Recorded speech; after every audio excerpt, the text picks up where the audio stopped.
शांडिल्य उपनिषद प्रथम अध्याय शांति पाठ।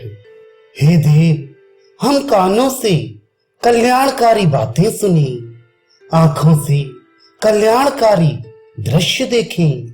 हम हृष्ट पुष्ट अंगों और शरीर से ईश्वर द्वारा प्रदत्त पूरी आयु देवहित कार्यों में बिताएं। महान कीर्ति संपन्न देवराज इंद्र हमारा कल्याण करें। सर्वज्ञाता पूषा देवता हमारा कल्याण करें। अरिष्ट नेमी गरुण तथा बृहस्पति देव हमारा कल्याण करें। त्रिविध तापों की शांति हो। उपनिषद। महर्षि शांडिल्य अथर्वा मुनि से पूछते हैं कि हे मुनि, आत्म तत्व की प्राप्ति के उपाय स्वरूप अष्टांग योग का वर्णन करने की कृपा करें। ऐसा सुनकर उन अथर्वा मुनि ने कहा, हे महर्षि, यम, नियम, आसन, प्राणायाम, प्रत्याहार, धारणा, ध्यान एवं समाधि, यही योग के 8 अंग कहे गए हैं। यम एवं नियम की संख्या 10-10 है। आसन 8 प्रकार के हैं। प्राणायाम की संख्या 3 है। प्रत्याहार एवं धारणा दोनों के 5-5 भेद हैं। ध्यान 2 प्रकार के होते हैं तथा समाधि का 1 ही भेद है। इसमें यम के 10 भेद इस प्रकार हैं: अहिंसा, सत्य, अस्तेय, ब्रह्मचर्य, दया, सरलता, क्षमा, धैर्य, अल्प आहार ग्रहण करना तथा पवित्रता। अहिंसा का तात्पर्य है मन, वचन, शरीर एवं अपने कार्य के द्वारा किसी भी प्राणी को कभी भी दुख ना देना। सत्य का अर्थ है कि मन, वचन, शरीर एवं कर्म से जो हितकारी हो वही वाणी प्राणियों के समक्ष बोलना। अस्ति अर्थात मन, वचन, शरीर एवं अपने कार्य के द्वारा दूसरों के धन साधनों के प्रति निष्प्रह रहना। ब्रह्मचर्य का तात्पर्य है कि सभी अवस्थाओं में मन, वचन, शरीर एवं कर्म के द्वारा सभी तरह के मैथुन का परित्याग करना। दया अर्थात समस्त प्राणियों पर सदैव अपना अनुग्रह बनाए रखना। आर्ज अर्थात मन, वचन, शरीर एवं कर्म से लोगों के द्वारा उचित अथवा अनुचित व्यवहार करने अथवा ना करने पर भी समभाव बनाए रखना। क्षमा का तात्पर्य है सदैव प्रिय, अप्रिय, पूजा अथवा ताड़ना आदि का वर्ताव किया जाए तब भी उसे सहन करना। धृति अर्थात धन हानि हो, अपने इष्ट मित्रों का वियोग अथवा संयोग हो, हर स्थिति में चित्त को स्थिर रखना। अल्पाहार अर्थात पेट में चौथा भाग खाली रहे। इस प्रकार अपने आहार में श्रेष्ठ घी, दुग्ध वाले मधुर पदार्थों का समावेश रखना। शौच का तात्पर्य है बाह्य एवं अंतः दोनों प्रकार की शुद्धि रखना। मिट्टी तथा जल के द्वारा बाहर की पवित्रता होती है तथा मन की शुद्धि आंतरिक है जो अध्यात्म विद्या से होती है। तप, संतोष, आस्तिकता, दान, ईश्वर पूजन, सिद्धांत श्रवण, लज्जा, मति, जप तथा व्रत, ये 10 प्रकार के भेद नियम के कहे गए हैं। इसमें जप का तात्पर्य ये है कि विधि पूर्वक कृच्छ, चांद्रायण आदि से शरीर को सुखाना। संतोष अर्थात दैव की इच्छा से जो भी कुछ प्राप्त हो जाए उस पर संतोष रखना। आस्तिक्य का भाव ये है कि वेद द्वारा कहे हुए धर्म और अधर्म में विश्वास रखना। नीत पूर्वक प्राप्त हुए धन धान्य आदि को श्रद्धा पूर्वक गरीबों को देना ही दान कहा जाता है। ईश्वर पूजन प्रसन्न स्वभाव से यथोचित मात्रा में विष्णु रुद्र आदि का पूजन अर्चन करना। सिद्धांत श्रवण अर्थात वेदांत के अर्थ का चिंतन करना। लज्जा अर्थात वेद मार्ग में तथा लोक मार्ग में नीच माने जाने वाले कृत्य के करने में लज्जा का अनुभव होना। मति अर्थात वेदोक्त कर्म में श्रद्धा का उत्पन्न होना।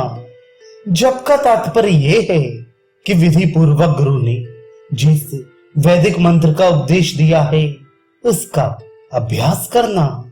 जप का अभ्यास दो तरह से होता है, वाचिक और मानसिक। मानसिक जप मन के द्वारा ध्यान युक्त होने से होता है तथा वाचिक दो प्रकार से होता है, उच्चारण पूर्वक से तथा उपांशु अर्थात फुसफुसाहट रूप में उच्चारण पूर्वक जप का यथोक्त फल होता है। उपांशु का उससे सहस्त्र गुना फल प्राप्त होता है तथा मानसिक जप करने का फल तो करोड़ों गुना मिलता है। व्रत का तात्पर्य वेद के द्वारा कहे हुए विधि निषेध का नियमित आचरण करना है। स्वास्तिक, गोमुख, पद्म, वीर, सिंह, भद्र, मुक्त तथा मयूर नाम वाले ये 8 प्रकार के आसन कहे गए हैं। स्वास्तिक आसन में पैर के दोनों तलवों को दोनों घुटनों के बीच में बराबर रखकर सीधा तनकर बैठना पड़ता है। इस क्रिया को ही स्वास्तिक आसन कहा जाता है। पीठ के बाईं ओर दाहिना गुल्फ एवं दाईं तरफ बायां गुल्फ अर्थात टखना जोड़कर गोमुख के सदृश बैठना ही गोमुख आसन है। हे शांडिल्य, दोनों जंघाओं के ऊपर दोनों पैरों के तलवों को रखकर दोनों हाथों से दोनों पैरों के अंगूठों को उल्टी रीत से पकड़कर रखना ही सर्वमान्य पद्मासन कहलाता है। एक जांघ को एक पैर से तथा दूसरी जांघ को दूसरे पैर से जोड़कर बैठने को वीरासन कहते हैं। दाहिने टखने के साथ बायां टखना तथा बाएं टखने के साथ दाएं टखने को लगाकर बैठ जाना और दोनों हाथों को दोनों घुटनों पर रखकर अंगुलियों को फैलाकर रखना चाहिए। तत्पश्चात ठीक तरह से एकाग्र होकर मुंह फैलाकर घ्राणेंद्रिय के अग्रभाग पर दृष्टि स्थिर करनी चाहिए। इसको ही सिंहासन कहते हैं और योगी जन सदैव इस आसन की प्रशंसा करते हैं। गुदा क्षेत्र को बाएं पैर से दबाकर दाएं पैर को लिंग के ऊपर स्थिर करना। तत्पश्चात भुजाओं के बीच में लक्ष्य स्थिर करना ही सिद्धासन कहा जाता है। लिंग के नीचे की ओर सीवनी प्रदेश में दोनों टखनों को स्थिर करनी तथा हाथों से पैरों के दोनों पार्श्वों को मजबूती से पकड़कर निश्चलता पूर्वक बैठना ही भद्रासन कहलाता है, जो सभी तरह के रोग एवं विष आदि को विनष्ट करने वाला है। सूक्ष्म सीवनी प्रदेश को बाएं टखने के द्वारा दबा करके दाहिने टखने से बाएं टखने को दबा करके बैठना ही मुक्तासन कहलाता है। दोनों हाथों की हथेलियों को भूमि से सटाकर स्थिर करना और हाथ की कोहनियों से नाभि के दोनों ओर दबा करके बैठना चाहिए।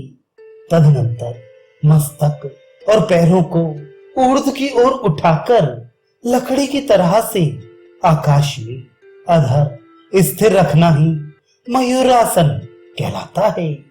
ये आसन सभी तरह के पापों का विनाश करने वाला है। इन आसनों के करने से शरीर के अंदर विद्यमान रहने वाले सभी तरह के रोग विनष्ट हो जाते हैं तथा सभी प्रकार के विष स्वयं ही समाप्त हो जाते हैं। जो मनुष्य अशक्त हो उसे जिस किसी आसन से सुख मिले वही आसन करना चाहिए। जिसने इन सभी आसनों को जीत लिया है उसने तीनों लोक जीत लिए हैं, ऐसा समझना चाहिए। यम नियम एवं आसन से पूर्ण रूपेण संपन्न होने के पश्चात मनुष्य को प्राणायाम का अभ्यास करना चाहिए। इसके अभ्यास से नाड़ियों की शुद्धि हो जाती है। तत्पश्चात महात्मा शांडिल्य ने अथर्वा मुनि से पूछा, किस उपाय से नाड़ियां शुद्ध होती हैं? नाड़ियों की संख्या कितनी होती है? उनकी उत्पत्ति किस तरह से हुई? उनमें कितने प्रकार के वायु रहते हैं? उनका स्थान कौन सा है? उनके कार्य क्या क्या होते हैं? इस शरीर में जो कुछ भी जानने के लिए आवश्यक है वह सभी कुछ आप मुझे बताने की कृपा करें। तदनंतर उन अथर्वा ऋषि ने कहा कि यह शरीर 96 अंगुल का प्रमाण स्वरूप है।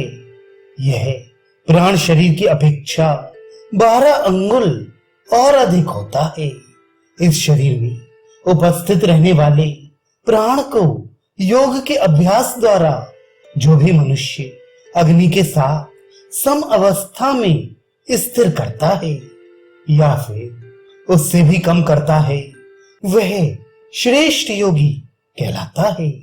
मनुष्यों के देह में अग्नि का स्थान त्रिकोण की भांति तप्त स्वर्ण के सदृश प्रकाश युक्त होता है। चौपायों का आयताकार तथा पक्षियों का गोलाकार होता है। इस अग्नि स्थान में क्षीणकाय शुभ अग्नि शिखा रहती है। गुदा मार्ग से 2 अंगुल ऊर्ध्व की ओर तथा लिंग से 2 अंगुल नीचे की ओर मनुष्य के शरीर का मध्य स्थल होता है। चौपायों के हृदय का मध्य एवं पक्षियों के पेट का मध्य ही उनके शरीर के बीच का मध्य स्थल होता है। शरीर का वे बीच का भाग 9 अंगुल ऊंचा तथा 4 अंगुल विस्तार वाला होता है। उसकी आकृति अंडे के सदृश होती है।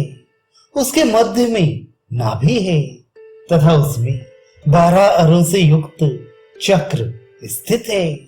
उस चक्र के मध्य में पुण्य पाप से प्रेरणा प्राप्त करता हुआ जीव यत्र तत्र भ्रमण करता रहता है।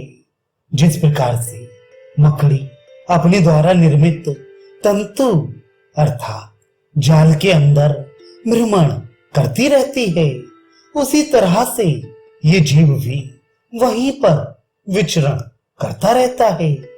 इस देह में जीव प्राण के ऊपर सतत आरूढ़ रहता है। नाभि के समीप नीचे एवं ऊपर की ओर कुंडलनी का क्षेत्र स्थित है। कुंडलनी शक्ति 8 प्रकार की प्रकृति से युक्त एवं 8 कुंडली बनाए हुए है। यह शक्ति योग की अवस्था में वायु के संचार को यथावत करके जल एवं अन्न आदि को चारों ओर से कंधों के पार्श्व में स्थिर करके पुनः मुख से लेकर ब्रह्मरंध्र तक अपान तथा अग्नि के द्वारा जागृत होती है। यह स्फुरण युक्ता शक्ति हृदयाकाश में महान उज्जवल एवं ज्ञान रूपा होती है। कुंडलनी का आश्रय प्राप्त करके मध्य में स्थित रहने वाली 14 मुख्य नाड़ियां हैं। ये क्रमशः इड़ा, पिंगला, सुषुम्ना, सरस्वती, वारुणी, पूषा, हस्तजिह्वा, यशस्विनी, विश्वोदरी, कुहू, शंखनी, पयस्विनी, अलम्बुसा एवं गांधारी नाम वाली हैं। इन समस्त नाड़ियों में सुषुम्ना नाड़ी विश्व को धारण करने में समर्थ तथा मोक्ष मार्ग को प्रदान करने वाली है, ऐसा योगी जन कहते हैं। गुदा के पृष्ठभाग में वह नाड़ी मेरुदंड के आश्रित रहती है तथा मस्तक में ब्रह्मरंध्र तक पहुंचती है। ये स्पष्ट, सूक्ष्म एवं वैष्णवी रूपा होती है। इस सुषुम्ना नाड़ी के बाईं ओर इड़ा नामक नाड़ी है तथा दाईं ओर पिंगला नाड़ी स्थित है। इड़ा में चंद्रमा चलायमान रहता है और पिंगला में सूर्य विचरण करता है। चंद्रमा तमोगुण के स्वरूप वाला एवं सूर्य रजोगुण के स्वरूप से युक्त है। चंद्रमा अमृत का क्षेत्र है तथा सूर्य विष का प्रभाग है। ये दोनों संपूर्ण काल को धारण करते हैं। सुषुम्ना नाड़ी काल का उपभोग करने वाली है। सुषुम्ना की पृष्ठभाग की तरफ सरस्वती नाड़ी विद्यमान है तथा उसके बगल के क्षेत्र में कुहू नाड़ी स्थित है। यशस्विनी एवं कुहू के मध्य में वारुणी नाड़ी प्रतिष्ठित है। पूषा और सरस्वती के मध्य में पयस्विनी नाड़ी स्थित है। गांधारी और सरस्वती के मध्य में कुहू नाड़ी फैली हुई है। कुंडली के नीचे एवं ऊपर की ओर वारुणी नाड़ी चारों तरफ गई हुई है। यशस्विनी और सौम्या पैर के अंगूठे तक फैली हुई है। पिंगला नाड़ी ऊपर की तरफ चल करके दाईं नासिका तक पहुंचती है। पिंगला के पृष्ठभाग की तरफ से दाईं आंख तक पूषा नाड़ी फैली हुई है। दाएं कान तक यशस्विनी स्थित है। जिह्वा के ऊपरी भाग तक सरस्वती नाड़ी प्रतिष्ठित है। बाएं कान तक ऊपर की ओर गमन करती हुई शंखनी नाड़ी स्थित है। इड़ा नाड़ी के पृष्ठभाग की ओर से बाएं नेत्र तक गमन करने वाली गांधारी नाड़ी कहलाती है। गुदा क्षेत्र के मूल से नीचे ऊपर की ओर जाने वाली अलंबुसा नाड़ी कहलाती है। इन 14 प्रकार की नाड़ियों में अन्य और दूसरी नाड़ियां भी स्थित हैं। उन नाड़ियों के अंदर भी अन्य इस प्रकार की बहुत सी नाड़ियां हैं। जिस प्रकार से पीपल आदि के पत्ते केशों से समव्याप्त होते हैं, उसी तरह शरीर भी तरह तरह की नाड़ियों से समव्याप्त है। प्राण, अपान, समान, उदान, व्यान, नाग, कूर्म, किरकर, देवदत्त एवं धनंजय, ये 10 तरह के वायु इन समस्त नाड़ी संस्थानों में विचरण करते रहते हैं। मुख, नासिका, गला, नाभि, पैर के दोनों अंगूठे तथा कुंडली के नीचे एवं ऊर्ध्व के भागों में प्राण तत्व विचरण करता रहता है। कर्णेंद्रिय, नेत्र, कमर, गुल्फ, नासिका, गला एवं कूल्हे के क्षेत्रों में व्यान भ्रमण करता रहता है। गुदा, लिंग, जानु, पेट, वृषण, कटी प्रदेश, नाभि और अग्नि स्थान में अपान समव्याप्त रहता है। समस्तंधी अर्थात जोड़ के संस्थानों में उदान सतत विचरण करता रहता है। पैर, हाथ एवं अन्य सभी अंग अवयवों में समान वायु समव्याप्त रहता है। खाए हुए अन्न के रस को शरीर की अग्नि के साथ सांगोपांग शरीर में समव्याप्त करके समान वायु 72,000 नाड़ियों के मार्ग में विचरण करता रहता है एवं अग्नि के साथ सांगोपांग शरीर में विद्यमान रहता है। नाग आदि 5 प्रकार की वायु त्वचा, अस्थि आदि में प्रतिष्ठित रहते हैं। उदर में रहने वाले जल तथा अन्न को रस आदि के रूप में ले जाकर पेट में रहने वाला प्राण वायु पृथक पृथक करता है। आग के ऊपर जल रखकर तथा जल के ऊपर अन्न आदि प्रतिष्ठित कर स्वयं अपान के पास पहुंचकर वायु तत्व इसी अपान के साथ शरीर में स्थित अग्नि की ओर गमन करता है। अपान वायु से रक्षित अग्नि शरीर के मध्य में मंद मंद प्रज्वलित रहता है। ये अग्नि अपनी ज्वाला एवं प्राण वायु के द्वारा कोठे के मध्य में स्थित रहने वाले जल को खूब गर्म करता है और उस पानी के ऊपर रखे शाक दाल के सहित अन्न को प्राण वायु अग्नि युक्त जल के द्वारा पकाता अर्थात पचाता है तथा उसी में से पसीना, मूत्र, खून, वीर्य, रस, मल आदि को पृथक पृथक करता है। तदनंतर समान वायु के साथ साथ समस्त नाड़ियों में रस को प्रसारित करता हुआ प्राण वायु श्वास के रूप में शरीर में विचरण करता रहता है। शरीर के 9 घटाकाश के छिद्रों के द्वारा वायु मल मूत्र आदि को बाहर निष्कासित करता है। श्वासोच्छ्वास तथा खांसी ये दोनों ही प्राण तत्व के कर्म कहलाते हैं। मल मूत्र का बहिर्गमन कराना अपान वायु का कार्य कहलाता है। त्याग करना एवं स्वीकार करना आदि चेष्टाएं व्यान का कार्य कहलाती हैं। शरीर का उन्नयन उदान का कार्य कहलाता है। शरीर को पोषण प्रदान करना समान का कार्य कहलाता है। डकार आदि नाक का कार्य है। पलक झपकाना कोरम का कार्य है। भूख लगना किरकर का कार्य है। आलस्य देवदत्त का कार्य है तथा कफ आदि का उत्पन्न करना धनंजय का कार्य कहलाता है। इस तरह से नाड़ी संस्थान, वायु संस्थान एवं उन सभी के कार्यों को ठीक तरह से जान समझकर नाड़ी को शुद्ध करना चाहिए। जिस पुरुष ने विद्या का अभ्यास किया हो उसको यम नियम से युक्त होकर सभी तरह की संगति का परित्याग करके सत्य रूपी धर्म में आरूढ़ होना चाहिए।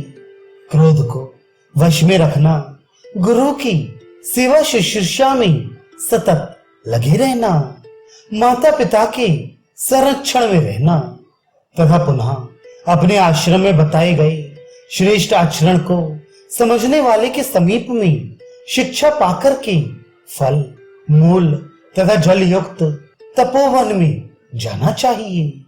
वहां जाकर सुरम्य प्रदेश में ब्रह्म घोष से युक्त अपने धर्म में परायण ब्रह्मवेत्ताओं के सानिध्य में तथा फल, मूल, पुष्प एवं जल आदि से परिपूर्ण किसी भी देव स्थल में या नदी के तट पर किसी गांव या शहर में अनुपम श्रेष्ठ मठ बनाना चाहिए। वह स्थान ना तो बहुत ऊंचा हो और ना ही अत्यंत नीचा ही हो, ना तो बहुत लंबा तथा ना ही अति चौड़ा ही हो। छोटे दरवाजे वाला, गोमय आदि से लिपा हुआ एवं पूर्ण रूपेण सुरक्षित होना चाहिए। वहां वेदांत का श्रवण करते हुए पुरुष को निरंतर योगाभ्यास आदि आरंभ कर देना चाहिए। देवों में प्रथम पूज्य गणपति का पूजन करने के पश्चात अपने इष्ट देव को नमन वंदन करके पूर्व में कहे गए आसन पर बैठना चाहिए। उस समय पूर्व अथवा उत्तर दिशा की तरफ मुख रखना और सुकोमल आसन पर आसीन होकर के आसन को सिद्ध करना चाहिए। तत्पश्चात विद्वान पुरुष को गर्दन और मस्तक को सीधा रखकर नासिका के अग्रभाग पर दृष्टि रखनी चाहिए। दोनों भवों के मध्य चंद्रमंडल को देखना तथा दोनों नेत्र से अमृत तत्व का पान करना चाहिए। इसके बाद 12 मात्राओं से एड़ा नाड़ी के माध्यम से वायु खींचकर उसे पीठ के अंदर रहने वाली ज्वालाओं से युक्त रेफ और बिंदु सहित अग्निमंडल से संयुक्त करने का ध्यान चिंतन करना चाहिए तथा इसके बाद पिंगला नाड़ी द्वारा अंदर की वायु को बाहर निकालना चाहिए। तदनंतर पिंगला से वायु भरकर अंतः कुंभक करके इड़ा नाड़ी से उसे बाहर निकालना चाहिए। इस तरह से 43 दिन 3, 4 या 7 मास अथवा 1 वर्ष पर्यंत त्रिकाल संध्या के साथ 3-3 अथवा 4-4 बार उनके मध्य में 6 बार तक अभ्यास करना चाहिए। इस अभ्यास से नाड़ी की शुद्धि हो जाती है। तदनंतर इस अभ्यास से शरीर में हल्कापन, चेहरे पे चमक, अग्नि की अभिवृद्धि तथा नाद श्रवण होने लगता है। प्राण तथा अपान को एकत्रित कर देना ही प्राणायाम होता है। रेचक, पूरक तथा कुंभक के भेद से प्राणायाम 3 तरह का होता है। वे रेचक, पूरक, कुंभक प्राणायाम वर्ण के स्वरूप से युक्त है। इस कारण प्रणव ही प्राणायाम कहलाता है। पद्म आदि किसी भी आसन पर आसीन होकर पुरुष को ध्यान करना चाहिए। नासिका के अग्रभाग पर चंद्रमंडल की ज्योत्सना से आवृत लाल रंग के अंग वाली हंस पर आसीन अपने हाथ में दंड को धारण किए हुए बाल रूप आकार मूर्ति से युक्त गायत्री है। उकार मूर्ति सावित्री श्वेत शुभ्र अंग से युक्त गरुण के आसन पर प्रतिष्ठित युवा अवस्था से युक्त अपने हाथ में चक्र धारण किए हुए है। इसी तरह से मकार मूर्ति सरस्वती कृष्णांगी वृषभ पर आसीन वृद्धावस्था को प्राप्त अपने हाथ में त्रिशूल को धारण किए हुए हैं। इस प्रकार अकार आदि तीनों वर्णों का सम्मिलित रूप ओम है तथा वह संपूर्ण का कारण एकाक्षर स्वरूप परम ज्योत है। ऐसा चिंतन करना चाहिए। इस ध्यान के पश्चात पुनः इड़ा नाड़ी के द्वारा बाहर की वायु 16 मात्रा में खींचे तथा उस समय आकार का ध्यान करना चाहिए। इसके बाद इसी वायु को 64 मात्रा में अंतः कुंभक करे तथा उस समय उकार का ध्यान करना चाहिए तथा उसके पश्चात पिंगला नाड़ी के द्वारा 32 मात्राओं से संयुक्त उस अंदर भरी हुई वायु को बाहर निष्कासित करे। उस समय मकार मूर्ति का ध्यान करना चाहिए। इसी प्रकार से ये क्रिया निरंतर बार बार करते रहना चाहिए। इसके पश्चात आसन के दृढ़ हो जाने पर योगी अपनी इंद्रियों को वश में करके दूसरों का हित चाहते हुए स्वल्पाहार पर रहते हुए सुषुम्ना नाड़ी में स्थित मल को शुष्क करने के लिए निरंतर योगाभ्यास करता रहे। उस समय बद्ध पद्मासन पर आरूढ़ हो चंद्र नाड़ी के द्वारा वायु को भरकर शक्ति के अनुसार कुंभक करने के बाद सूर्य नाड़ी के द्वारा रेचक करना चाहिए। तदनंतर सूर्य नाड़ी से पूरक करके कुंभक करे तथा चंद्र नाड़ी से रेचक करना चाहिए। इस प्रकार जिस नाड़ी के द्वारा रेचक करे उसी नाड़ी से पुनः पूरक करने के बाद कुंभक करना चाहिए। इस भाव को प्रकट करने वाले निम्न प्रकार के श्लोक वर्णित किए गए हैं। सर्वप्रथम इड़ा नाड़ी के द्वारा प्राण को अंदर भरकर कुंभक करे तथा दूसरी पिंगला नाड़ी से रेचक करे। तत्पश्चात पुनः पिंगला नाड़ी से पूरक करके कुंभक करते हुए इड़ा नाड़ी से रेचक करना चाहिए। इस प्रक्रिया से सूर्य और चंद्र नाड़ी के द्वारा प्राणायाम का प्रतिदिन निरंतर अभ्यास करने से योगी की सभी नाड़ियां 3 मास में ही पूर्ण शुद्ध हो जाती हैं।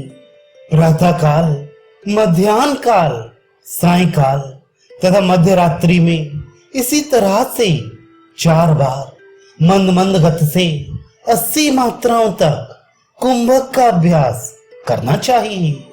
कनिष्ठ प्राणायाम के करते समय शरीर में पसीना आ जाता है।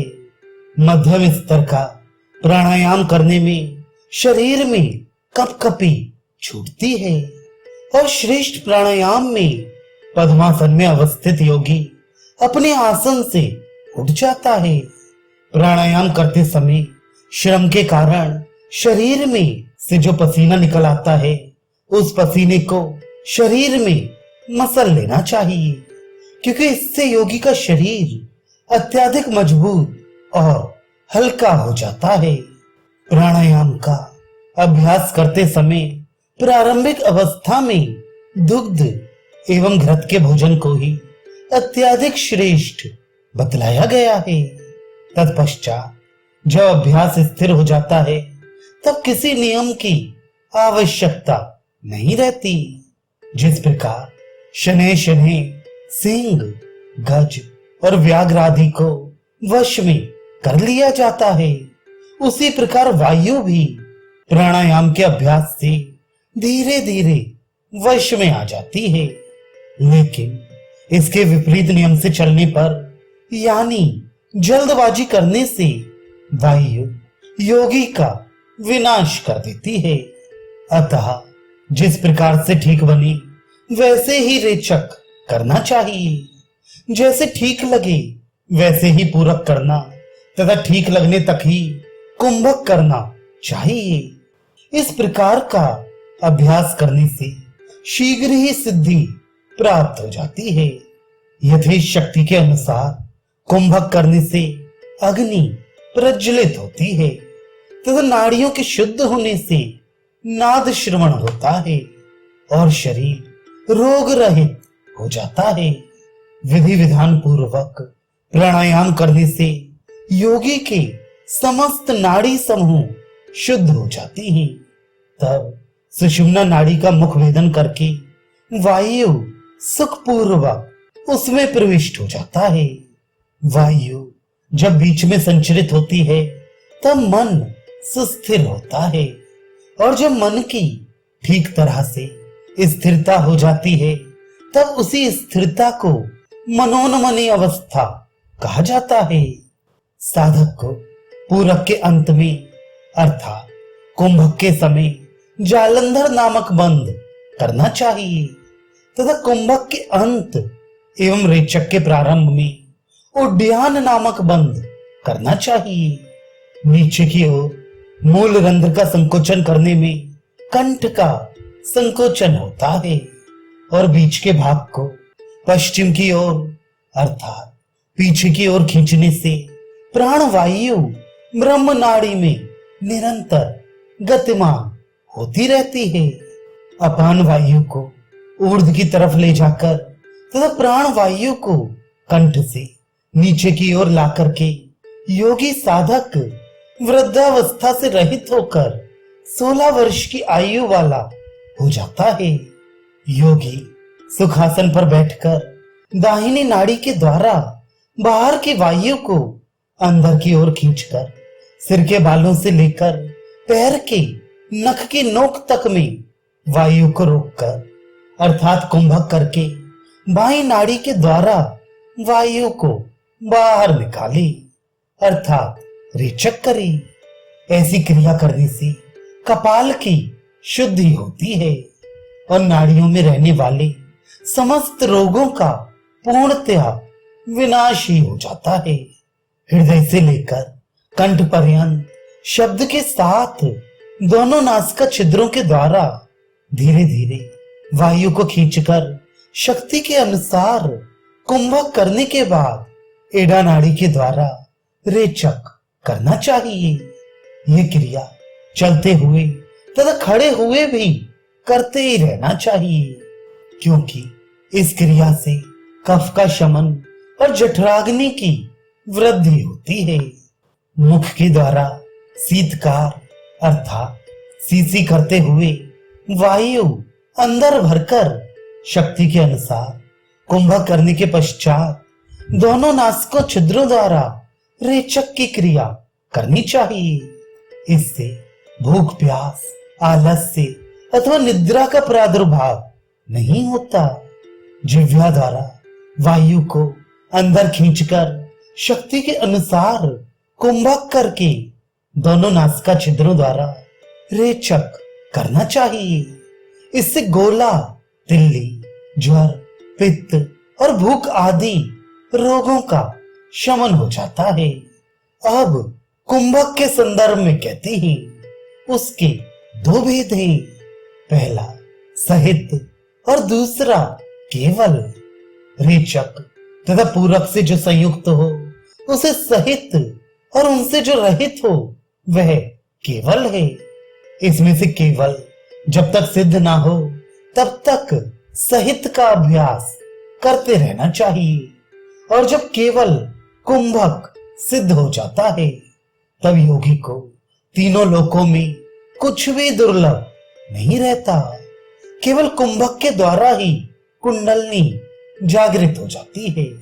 इस सिद्धि के पश्चात योगी साधक कृश शरीर से युक्त, प्रसन्न मुखमाला, निर्मल नेत्रों से संपन्न, नाद श्रवण करने वाला, समस्त रोगों से रहित, बिंदु को जय करने वाला अर्थात ब्रह्मचर्य सिद्ध तथा प्रज्वलित जठराग्नि से युक्त हो जाता है। अंतःकरण में लक्ष्य निहित हो तथा वाहे की दृष्टि निवेश उन्मेष अर्थात पलक झपकने से विहीन हो, यही वैष्णवी मुद्रा है तथा इसे ही समस्त तंत्र शास्त्रों में गुप्त रहस्य के रूप में मान्यता प्राप्त है।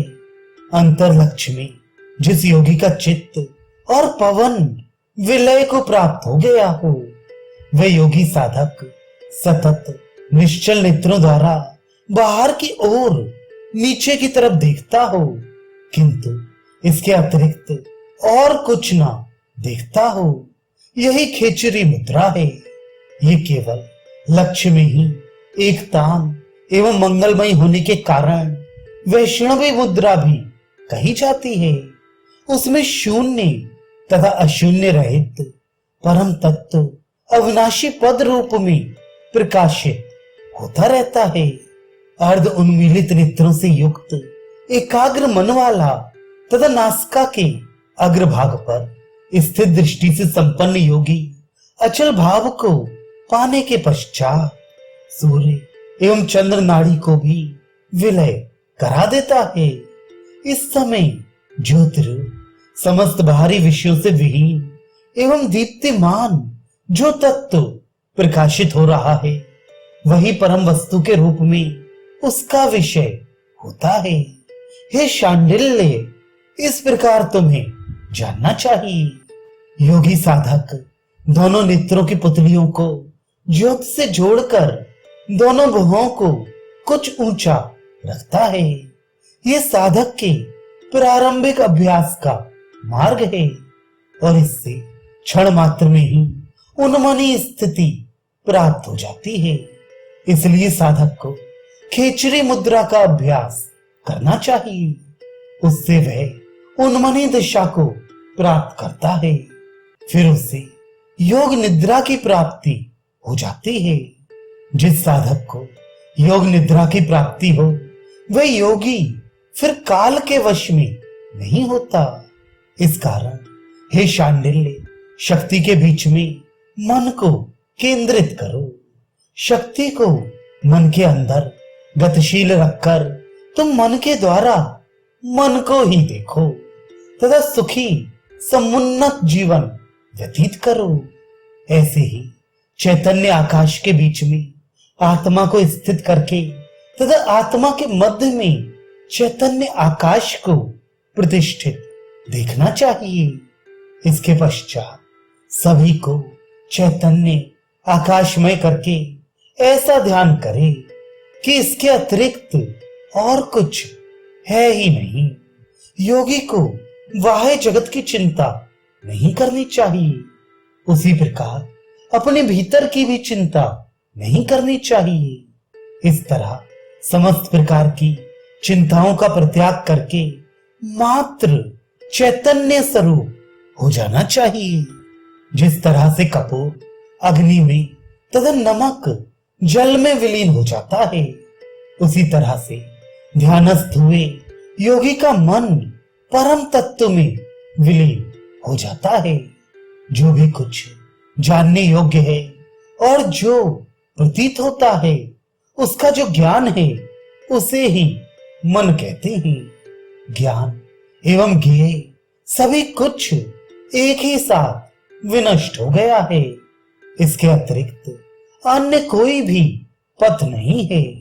ज्ञेय वस्तु का परित्याग कर देने से मन विलीनता को प्राप्त हो जाता है, और जब मन विलीनता को प्राप्त हो जाता है तब कैवल्य ही कैवल्य शेष रह जाता है। हे मुनीश्वर, चित्त को विनष्ट करने के दो प्रमुख मार्ग हैं, योग और ज्ञान। योग अर्थात चित्त को वृत्तियों को शमन करना तथा ज्ञान अर्थात वस्तु के तत्व को यथार्थ रूप में देखना। मन को जब अपने वश में कर लिया जाता है तब वह निश्चित ही शांत हो जाता है। मन की चंचलता के शांत होते ही इस संसार का विलय हो जाता है। जिस प्रकार सूर्य की गत अर्थात आलोक शांत हो जाने पर संसार का व्यवहार शांत हो जाता है, वैसे ही शास्त्रों एवं सज्जनों की संगति से वैराग्य के अभ्यास का योग हो जाने से भी संसार शांत हो जाता है। सर्वप्रथम सांसारिक वृत्तियों के प्रति अनास्था उत्पन्न की जाए, तत्पश्चात लंबे समय तक ध्यान एवं एक तत्व का दृढ़ अभ्यास हो जाने से प्राण का स्पंदन बंद हो जाता है, अर्थात प्राणवायु को अपने वश में कर लिया जाता है। इसी प्रकार बिना श्रम के अधिक देर तक श्वास खींचते हुए पूरक आदि वायु के दृढ़ अभ्यास तथा एकांत चिंतन करने से मन की गति पूर्णतया बंद हो जाती है, मन वश में हो जाता है। तदनंतर ओंकार की उच्चारण के बाद शब्द तत्व की अनुभूति होने से सद्ज्ञान द्वारा सुषुप्ति का रूप जान लिया जाता है। तब प्राण की गति रुक जाती है, अर्थात प्राण तत्व को अपने वश में कर लिया जाता है। तालु के मूल में स्थित रहने वाली ग्रंथि को जब सतर्कता पूर्वक जिह्वा द्वारा दबाया जाता है तब प्राणवायु ऊपर के छिद्र में आ जाता है और तभी प्राणगति अवरुद्ध अर्थात अपने वश में हो जाती है। तालु से ऊर्ध्व की ओर 12 अंगुल दूर तक गमन करने वाला प्राण चेष्टा शून्य हो जाता है। तब अभ्यास मात्र से ही ऊपर के छिद्र द्वारा प्राण का स्पंदन अवरुद्ध किया जाता है।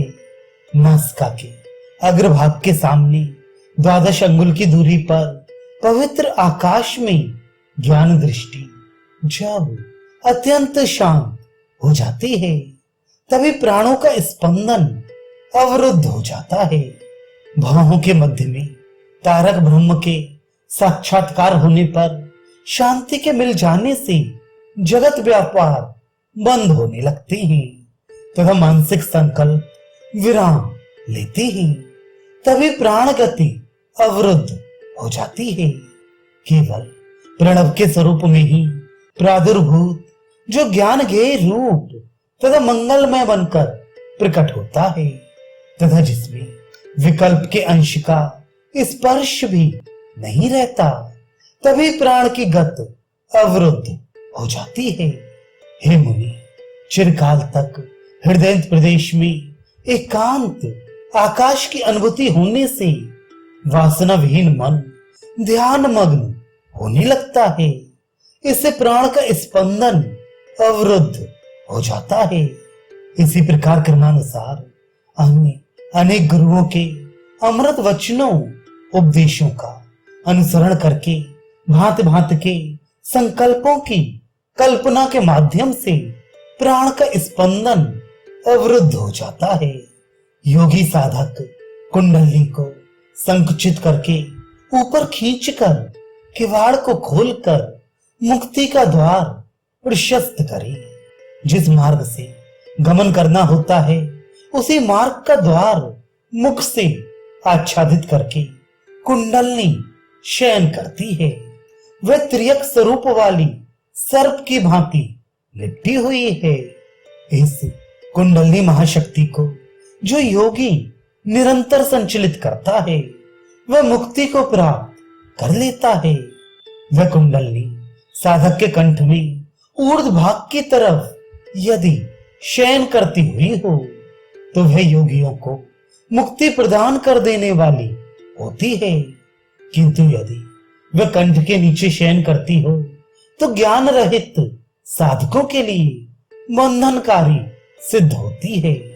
पीड़ा आदि दोनों मार्गों का परित्याग करके सुषुम्ना के रास्ते उसका आगमन होता है, क्योंकि वही विष्णु का परम पद है।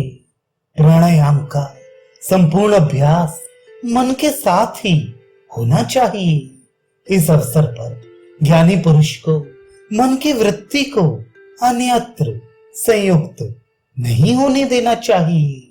यहाँ पर यह बात नहीं है कि अमुक दिन विष्णु का पूजन नहीं करना चाहिए अथवा अमुक रात्रि को विष्णु को नहीं पूजना चाहिए, बल्कि सदा ही विष्णु की पूजा करते रहना चाहिए। केवल रात्रि में अथवा दिन में ही नहीं पूजना चाहिए। हे शांडिल्य, 5 इंद्रियों के प्रभाव वाला हृदय रूप आकाश स्थान ज्ञान को प्रादुर्भूत करने वाला है तथा वहीं खेचरी मुद्रा स्थित रहती है। अतः आप उसी का सेवन करें। बाईं एवं दाहिनी नाड़ी में स्थित होकर मध्य में वायु का संचरण होता रहता है तथा उस स्थान में खेचरी मुद्रा प्रतिष्ठित रहती है। इसमें किसी भी तरह का संशय नहीं है। एड़ा एवं पिंगला के मध्य में शून्य भाग स्थित है, वहां वह वायु को ग्रस लेता है। खेचरी मुद्रा भी वहीं पर प्रतिष्ठित रहती है एवं वहीं सत्य भी स्थित रहता है। चंद्रमा एवं सूर्य की दोनों नाड़ियों के बीच में आधार रहित धरातल स्थित है। वहीं व्योम मंडल में खेचरी मुद्रा प्रतिष्ठित है। छेदन, चालन एवं दोहन के द्वारा जिह्वा को ज्यादा से ज्यादा नुकीला बनाकर भ्रुकुटी के बीच में दृष्टि स्थिर करके कपाल के छिद्र में जब जिह्वा उल्टी होकर गमन करने लगती है तभी खेचरी मुद्रा सिद्ध होती है। जिह्वा एवं चित्त दोनों ही कपाल के छिद्र रूपी आकाश में विचरण करते हैं। तभी ऊर्ध्व की ओर गई हुई जिह्वा वाला पुरुष अमरता को प्राप्त कर लेता है। बाएं पैर की एड़ी से मूल रंध्र को दबाकर दाहिना पैर आगे की तरफ फैलाकर उसे दोनों हाथों से पकड़ना तथा इसके पश्चात नासिका के दोनों छिद्रों से वायु को भरकर कंठ बंद अर्थात जालंधर बंद लगाना एवं ऊपर की ओर उठी हुई वायु को स्थिर करना चाहिए। इस क्रिया से समस्त क्लेशों का विनाश हो जाता है। इसके बाद विष भी अमृत के सदृश बच जाता है। क्षय, गुण, गुदावर्त एवं त्वचा के असाध्य एवं पुराने रोग विनष्ट हो जाते हैं। प्राण को जीतने का यह उपाय मृत्यु को पूर्ण रूप से विनष्ट करने वाला है। बाएं पैर की एड़ी को योनि स्थान के साथ संयुक्त करके दाहिना पैर बाएं पैर पर रखे तथा वायु को अंदर भरकर ठुड्डी को हृदय की तरफ दबाकर योनि स्थान को संकुचित कर मन के मध्य अपनी आत्मा का चिंतन करना चाहिए। इस क्रिया से अपरोक्ष सिद्धि की प्राप्ति होती है। बाहर से प्राणवायु को अंदर की ओर आकृष्ट करके उदर में प्रतिष्ठित करे और वहां से उसे नाभि के मध्य में, नाक के अग्रभाग में तथा पैर के अंगूठे में मन द्वारा प्रयास पूर्वक धारण करे। इस तरह से संध्या काल में ये क्रिया सदैव करने वाला योगी साधक समस्त रोगों से मुक्ति पाकर श्रम रहित हो जाता है। नासिका के अग्रभाग पर दृष्टि केंद्रित करने से वायु को वश में किया जा सकता है। नाभि के मध्य में स्थिर करने से सभी रोगों का नाश होता है तथा पैर के अंगूठे में स्थिर करने से शरीर हल्का हो जाता है।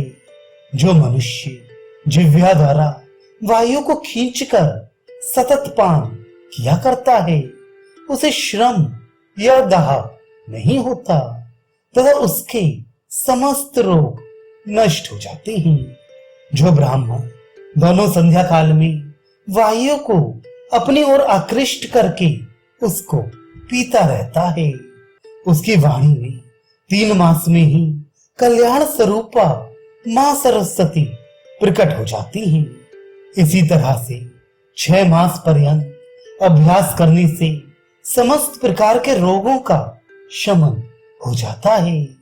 जो विद्वान जिह्वा द्वारा वायु को ग्रहण करके जिह्वा के मूल में उसे अवरुद्ध करता है वह अमृत का पान करता है तथा उसका सब प्रकार से कल्याण ही होता है।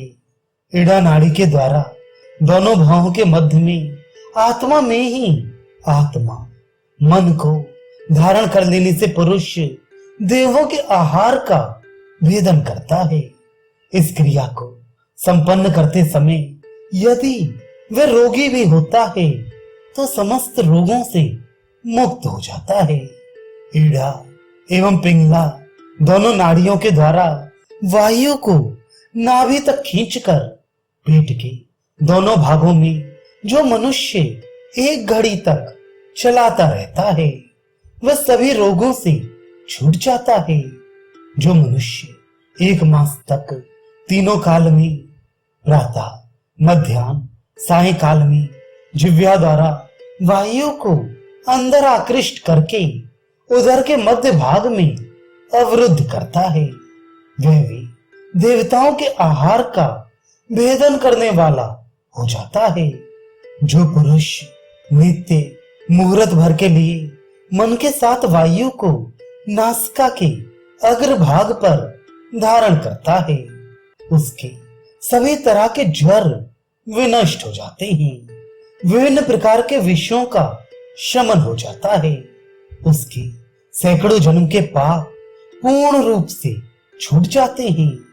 आंख की पुतली पर संयम करने से सभी प्रकार के विषयों का ज्ञान प्राप्त होता है। नासिका के अग्रभाग पर चित्त का संयम करने से इंद्रलोक का ज्ञान प्राप्त होता है। उसके नीचे चित्त का संयम करने से अग्निलोक का ज्ञान प्राप्त होता है। नेत्र में चित्त का संयम करने से सभी लोकों का ज्ञान प्राप्त होता है। श्रोत्र में संयम करने से यमलोक का ज्ञान प्राप्त होता है। उसके बगल में चित्त का संयम करने से राक्षसों के लोक का ज्ञान होता है। पीठ के भाग में संयम करने से वरुण लोक का ज्ञान होता है। बाएं कान में चित्त का संयम करने पर वायु लोक का ज्ञान होता है। कंठ में संयम करने से चंद्रलोक का ज्ञान होता है। बाईं आंख में संयम करने से शिवलोक का ज्ञान प्राप्त होता है। मस्तक में संयम करने से ब्रह्मलोक का ज्ञान होता है। पैर के नीचे तलवे में संयम करने से अतल लोक का ज्ञान होता है। पैर पंजे में संयम करने से वितल लोक का ज्ञान होता है। पैर के जोड़ टखने में चित्त का संयम करने से नितल लोक का ज्ञान होता है।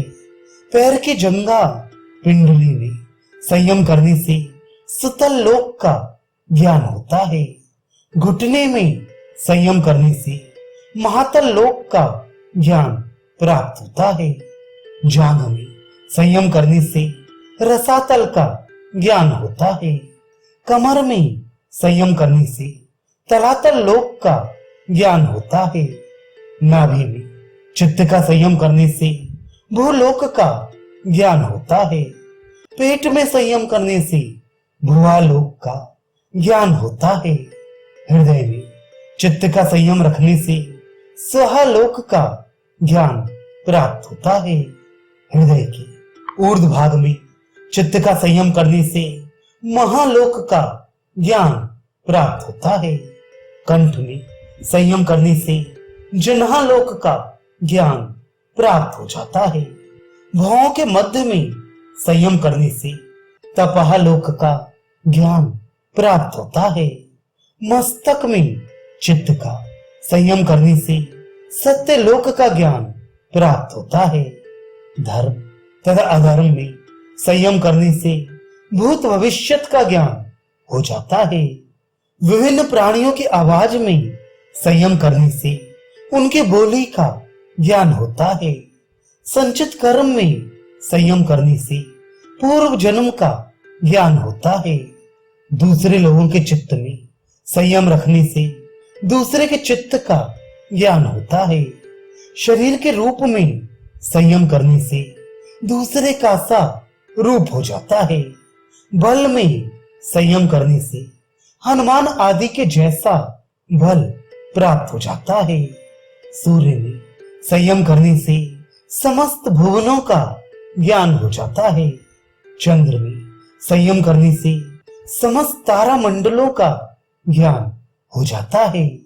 ध्रुव में संयम करने से उसकी गति का दर्शन होता है। स्वार्थ में संयम करने से पुरुष का ज्ञान होता है। नाभि चक्र में संयम करने से शरीर व्यूह का ज्ञान होता है। कंठकूप में संयम करने से भूख प्यास समाप्त हो जाती है। कूर्म नाड़ी में संयम करने से स्थिरता आती है। तारा में संयम करने से सिद्ध दर्शन होता है। तथा शरीर के आकाश में संयम करने से मनुष्य आकाश में गमन कर सकता है। इस तरह से भिन्न भिन्न स्थानों में संयम करने से उस स्थान में स्थित विभिन्न प्रकार की सिद्धियां प्राप्त होती हैं। अब प्रत्याहार का वर्णन करते हैं। वह 5 प्रकार का है। विषयों में विचरण करती हुई इंद्रियों को बलपूर्वक अपनी ओर आकृष्ट कर लेने को प्रत्याहार कहा जाता है। जो जो दिखाई देता है वह सब आत्मा है, ऐसा समझना चाहिए। आंख, नाक, कान आदि विभिन्न अवयवों की अनुभूति वास्तव में आत्मा के ही कारण है। इसका बोध होना यही प्रत्याहार है। नित्य किए गए कर्मों के फल का परित्याग अर्थात कर्म के फल में रस लेने की अपेक्षा कर्म करने में ही रस एवं सार्थकता की अनुभूति होने पर फल की कामना न रहना ही प्रत्याहार है। समस्त प्रकार की विषय वासनाओं से रहित होना, अंतः स्थिति उच्च रसों की अनुभूति के आधार पर विषयों के रस की कामना न रहना, यही प्रत्याहार है। 18 मर्म स्थलों में क्रमशः धारणा करना, यही प्रत्याहार है।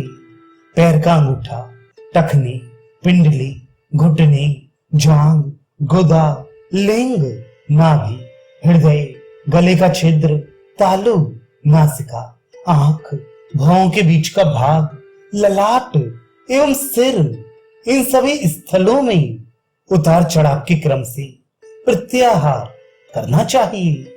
अब धारणा को स्पष्ट करते हैं। यह 3 प्रकार की होती है। अपनी अंतरात्मा में मन को धारण करना, हृदय आकाश में बाह्य आकाश की धारणा करना तथा पृथ्वी, जल, तेज, वायु एवं आकाश में 5 मूर्तियों की धारणा करना, ये ही 3 प्रकार हैं। अब इसके बाद ध्यान को बतलाते हैं। यह 2 प्रकार का होता है। प्रथम निर्गुण एवं द्वितीय सगुण। मूर्ति का चिंतन करना सगुण कहलाता है तथा आत्मा के स्वरूप का ध्यान करना निर्गुण कहलाता है। अब इसके अनंतर समाधि का वर्णन करते हैं। जीवात्मा एवं परमात्मा की एक अवस्था ज्ञान, ज्ञेय तथा ज्ञाता की त्रिपुटी विहीन परमानंद के रूप से युक्त एवं शुद्ध चैतन्य में अवस्था ही समाधि